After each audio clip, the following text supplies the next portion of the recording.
Open any real estate listing in coastal Florida right now. You'll see a thin blue line cutting straight through living rooms. That line isn't a mistake.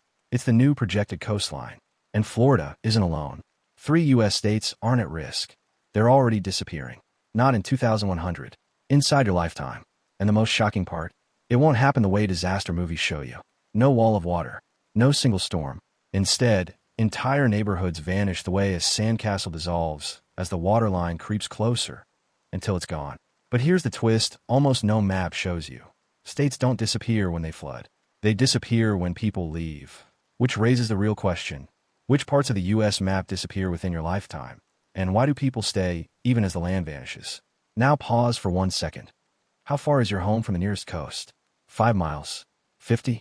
500? By the end, you'll know if that's far enough. Which state loses usable land first? Florida, Louisiana, or Texas? Lock in a guess. The state that disappears first isn't the one with the most land loss. It's the one where collapse is already irreversible. Florida is collapsing from the inside out. Florida isn't gradually going underwater. The Florida Keys have already crossed the point where retreat is cheaper than defense. A line coastal scientists admit privately, but almost no official will say out loud. Start in Monroe County. Not 2050. Not 2100.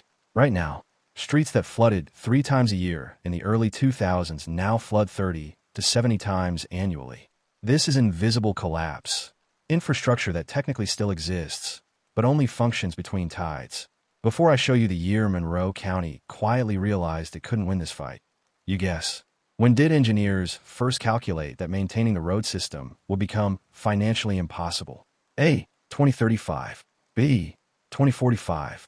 C. 2055. Lock in your answer. You'll see the real number in a moment, and it's worse than all 3.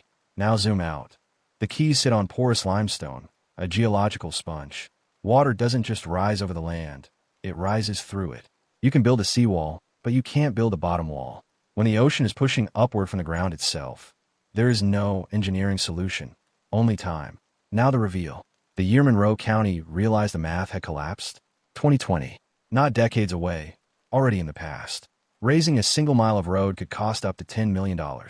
Raising the full network, over $1 billion, and that doesn't include homes, power lines, or drinking water protection. It was the moment officials understood. The ocean wasn't coming. They were already inside it. Psychology lens. The sunk cost trap. But even after the math collapsed, the real estate market didn't. That's the sunk cost fallacy in action. People stay because the emotional cost of admitting defeat, of walking away from decades of identity, is higher than the risk of living on brine-soaked ground. Audience interaction. If this were your home, yards flooding, roads failing, would you stay as long as possible, or leave early while value still exists? Type stay or leave. Monroe County is just the first warning. Florida is collapsing from the inside out. But Louisiana is collapsing from the top down, and it has already erased towns from the map. Louisiana isn't waiting for the future. It's already living inside the world everyone else fears. Since the 1930s, it has lost over 2,000 square miles of ground, an area larger than Delaware, equal to 58 Manhattans, erased within a single lifetime. And the clock is still running. Louisiana loses a football field of land every hour. If you're watching this at night, somewhere along the Gulf Coast, another acre just turned to open water. Fly over Terrebonne Parish, and you can see it from the air. Straight roads that once led to towns now end in water. Dead cypress forests, salt poisoned, stand like gravestones for places that no longer exist. Louisiana's collapse isn't a single disaster. It's a chain reaction. Sinking land, rising seas, and thousands of miles of oil canals carved through wetlands that let saltwater rush inland. And the Mississippi River, the force that built this delta, now sits behind levees that keep cities dry but starve the coastline to death. But the human cost is where this becomes undeniable. Alda Jean Charles once held 22,000 acres of high ground. Today, fewer than 300 remain. In 2016, the U.S. government allocated $48 million to relocate its residents, the first federally funded climate migration in American history. Not after a hurricane, not after a flood, but because the land itself had vanished. And this brings us back to the spine question. Why do people stay even as the land disappears beneath them? Here's the truth outsiders miss. People don't stay because they're ignoring science. They stay because you can relocate a house, but you can't relocate ancestry. Fishing routes worked for 10 generations. cemeteries that hold 300 years of family names, Mardi Gras routes older than the state itself. These aren't assets. They're identity. So ask yourself something real. What place from your childhood would you refuse to leave, no matter the risk? A street? A house? A cemetery? Think of it. Type the name below. That feeling, that pull, is what keeps families in Plaquemines, Terrebonne, and Lafourche watching the water rise, but unable to walk away. And Louisiana's crisis is just one form of collapse. Texas faces a different kind of disappearance, one that doesn't erase land, but threatens something every American depends on daily. One Category 4 in the wrong place doesn't just flood Houston. It can cripple the nation's energy supply for months. Texas is the curveball most people don't see coming. When Americans picture climate risk here, they imagine beaches eroding or vacation homes sliding into the Gulf. But Texas' real danger isn't at the shoreline at all. It's in the infrastructure that powers the entire country. Here's the counterintuitive truth.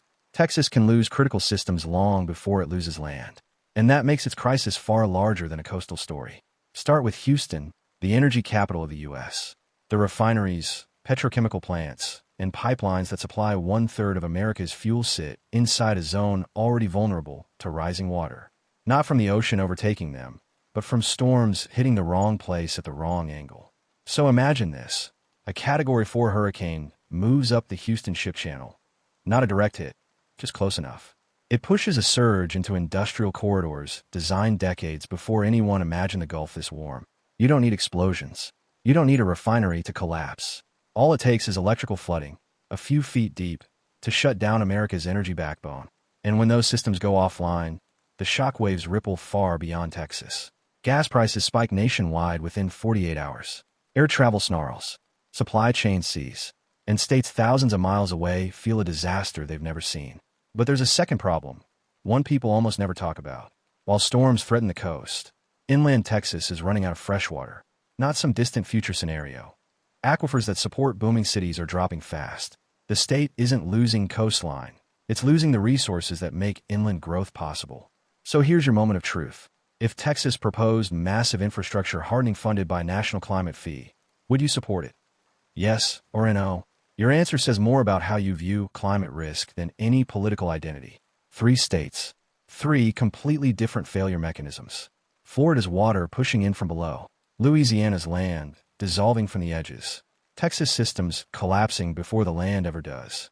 And that leads us to the part everyone underestimates. The timeline.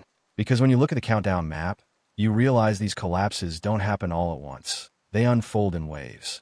Next, the decade-by-decade map that tells you which places hit the tipping point first. Most people think sea level rise comes as one big event, a line on a graph crossing some catastrophe threshold. But the real story is much quieter and much more dangerous. This map isn't a prediction. It's a countdown. Before I show it, test yourself. Which state, Florida, Louisiana, or Texas, has the most homes projected to be high risk by 2050? Lock in your guess. Don't say it out loud, just hold it. Because once you see the decade breakdown, the answer becomes obvious. 2030, the first cracks.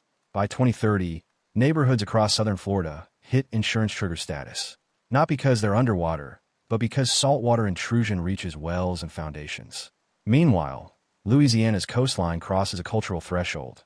Communities like Point Ochien face relocation planning, even without a single hurricane strike. Texas, still standing strong on land, but already showing system strain. 2 near-miss storms graze the ship channel, and insurers quietly raise industrial premiums. 2050, the acceleration. Here's the reveal. Florida has the largest block of high-risk homes by 2050, far more than the other 2 combined. This is when the insurance domino begins. After 3 consecutive years of major payouts, carriers stop renewing policies in certain zip codes, triggering a mortgage freeze.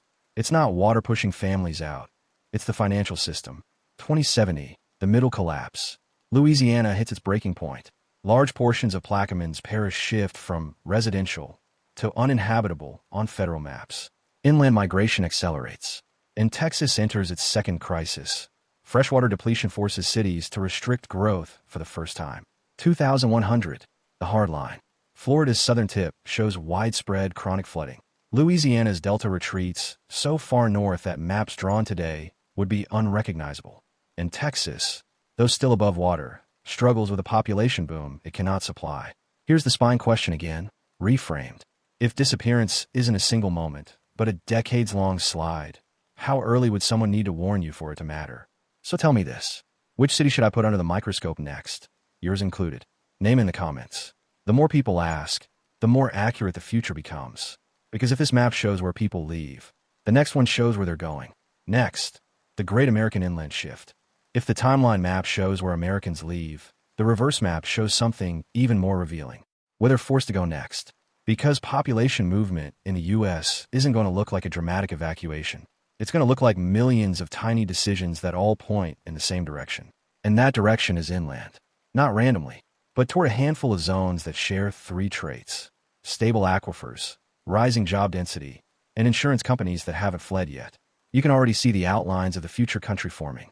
The upper Midwest band: Minnesota, Wisconsin, Michigan interior southeast ridge, Tennessee, northern Georgia, western North Carolina, the central high plains arc, Kansas, Nebraska, South Dakota, the Denver, Fort Collins corridor, one of the fastest growing inland climate refuges on Earth. These aren't predictions. They're mathematical pressure points in the economy. Because here's the part most people don't realize. Climate migration in the U.S. won't start with families. It will start with employers. When insurers raise premiums, companies move headquarters. When companies move, workers follow. When workers follow, housing spikes. When housing spikes, mortgages shift. When mortgages shift, federal funding follows. Emotion doesn't move populations. Economics does. Imagine this scenario. A major Florida employer announces relocation to Nashville or Columbus because its insurance bill tripled. Within 18 months, the destination city becomes a boomtown. Within 5 years, it doubles in price. Within 10, it becomes unrecognizable. Now ask the viewer, if your employer moved inland tomorrow, would you go with them? Or stay where your roots are? Because whether people realize it or not, the American map is already being redrawn, not by disasters, but by decisions being made quietly in corporate boardrooms and insurance offices. But maps aren't destiny. Some places have already proven you can rewrite your future before disaster strikes. Most people don't realize one of the safest, most climate-resilient countries on Earth sits below sea level. The Netherlands should not exist on a modern map, yet it does, thriving, stable, and prepared. Not because the Dutch are lucky, because they plan a century ahead. And this is the mindset the U.S. has avoided for decades. Not fight the ocean, not run from the ocean, but build for the world that's already coming. Look at their approach. Managed retreat where necessary, fortified zones where strategic, and a public that treats preparation not as fear, but as a form of optimism. That's the piece most Americans never hear. Preparation is not pessimism. It's the belief you still have something worth protecting. So let's return one last time to the spine question we started with. If the land disappears slowly, how early do you want to know? Because the places at risk, Florida, Louisiana, Texas, aren't doomed. They're simply entering a phase the Dutch entered long ago. The moment when reality forces you to choose between emotion and the future. And that brings you into the story. Tell me the city or town you're in, and I'll build a future risk map for it in a follow-up video. Real data, real timelines, and real options. You're not powerless. You're early. And early is everything.